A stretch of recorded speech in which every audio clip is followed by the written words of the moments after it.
Hey, traders. Here's a video that I've wanted to do for a little while now. Um, and I thought, there's so much going on right now in the media on StockTwits and Twitter, and Barron's just came out in October with the echoes of a 1987 crash. 30th anniversary. Wow, that's pretty intense. That's really interesting. I totally lost track that that is 30 years. Wow.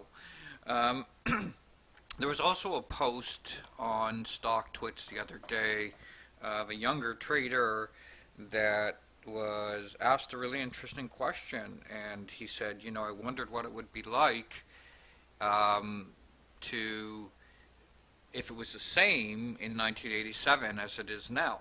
And the answer is it's very, very, very different. And why I would love for us to have a correction because I cannot do too much with these PE multiples right now, and I do not think that these levels are sustained these valuations. So I personally would love for there to be a correction because I think we need to get some fair value back in this market. But I wanted to talk about the differences between 1987, sorry, 25, I guess, something like that. And I remember sitting on my at my desk, and we had these green screens, little tiny monitors with green screens. They had no color back then, just green. And I can remember watching the stock market crash very, very vividly in my mind. And it was a terrible, terrible, terrible experience to go through as a young person. And I see so many people that are by the effing dip, and they're just, they just don't understand when one of these times they're going to buy that dip, and before they know it, their entire account's going to be wiped out. So what's the point of making, you know, $10,000, even to $20,000 to have your entire account wiped out? Because it will happen. It's not a question of when, of if. It's a question of when. History always repeats itself. Well, history doesn't repeat itself. History rhymes with itself, I like to say. I actually didn't say that, but somebody else said that, and I really like that. So what's the difference between today's market and the crash of 87? Well, the main difference is the Fed,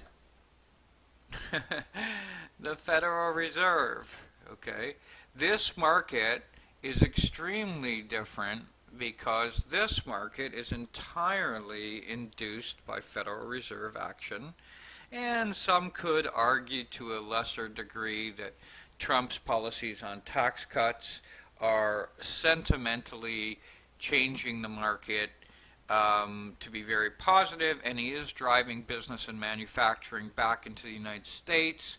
So I think I'll give Trump a little bit of credit where credit is due, but for the most part, it's been the Fed and QE.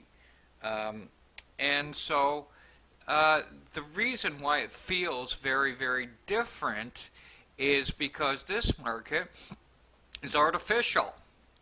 And the market during 1987, yes, it was a true bubble, but this market is completely artificial. In other words, the market is not dropping because everybody believes that the Fed is going to put a safety net. I bet you if I Google this, I'll actually find something. Um, everybody believes that the Fed has a safety net, if I could ever spell. Watch, I'll bet you I find something if I do this. Stocks. I bet you I find something. I bet you it's there. Um, Shrinking is disappearing, so they're talking about it disappearing.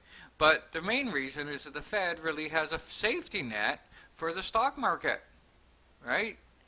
Um, if the market crashes again, everybody believes that the Fed is going to come in and do quantitative easing. right? And prop the stock market back up again. So that is why it's going to be extremely difficult for the market to have any correction.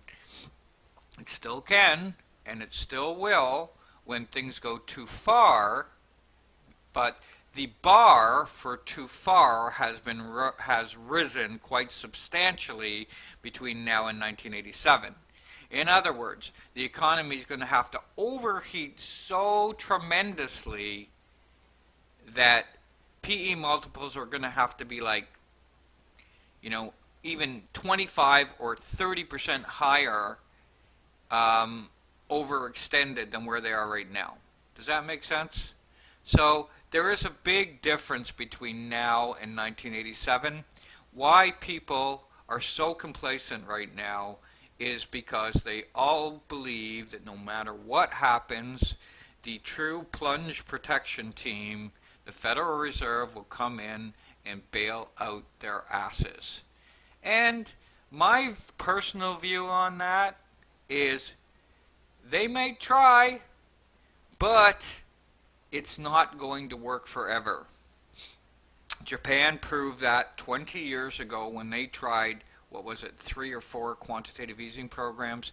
Eventually, the rest of the world just says, we don't like the valuation of your dollar. It's way too diluted. And when that happens, we will go into the worst recession of our lifetime. Do I think it's going to happen today, tomorrow? I don't think so. I think, like I said, the bar has been raised very high, and so that's my take on it. And I hope it does happen because I want better valuations. But in the same token, I hope it's not what I think it's going to be, because there's a saying in life: the bigger they are, the harder they fall. And that's what I see happening right now. The bigger they are, the harder they fall. And that is my concern. Right now, this is what we got going on. This is the Federal Reserve, and this is the correction right here. But if this guy gets a lucky blow, boom! This guy's going to fall so hard, the entire arena is going to shake. Anyways, that's my take on it. Hope you guys enjoyed it. Happy Monday morning. Do I see a crash in October of 2017? No, I don't. I think we're going to need much higher PE multiples, or we're going to need some very big geopolitical catalyst like a war, God forbid. Okay, thank you, and bye for now.